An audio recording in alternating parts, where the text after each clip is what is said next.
நிறைய பேர் வந்து எனக்கு வந்து கடன் இருக்குது, கடன் அடையணும் ஆ. அப்படிங்கிற கேள்வி தான் முன் வைக்கிறாங்க. கடன் அடையணும்னா நல்ல உழைப்பு இருக்கணும், பணம் வரணும்.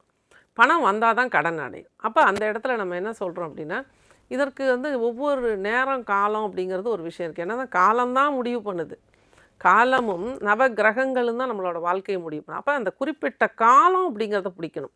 இதில் வந்து குறிப்பாக வந்து ஒவ்வொரு செவ்வாய்க்கிழமையும் மதியம் 12 மணிலேருந்து 1:30 மணி வரைக்கும் இது சூரிய உதயத்தில் முன்ன பின்ன வரும். அதனால வந்து 1 மணிலேருந்து 2 மணி வரைக்கும் எடுத்துக்கலாம் தாராளமாக. செவ்வாய் ஹோரையாகவும் இருக்கிறதுனால செவ்வாய் ஹோரை குளிகை டைம்.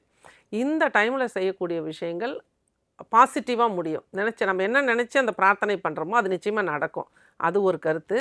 ப்ளஸ் வந்து அந்த இடத்துல திருமண தடைக்கெல்லாம் சூப்பராக அந்த இடம் ரிசல்ட் கொடுக்கும். ஏன்னா பெண்ணுனா திருமணத்தை பொறுத்த வரைக்கும் ஆண்னா சுக்கிரன், பெண்ணுனா செவ்வாய் அப்படிங்கிற ஒரு கணக்கு இருக்குது. இந்த மாதிரி நிறைய சூட்சமங்கள் நிறைந்த நேரம் இது.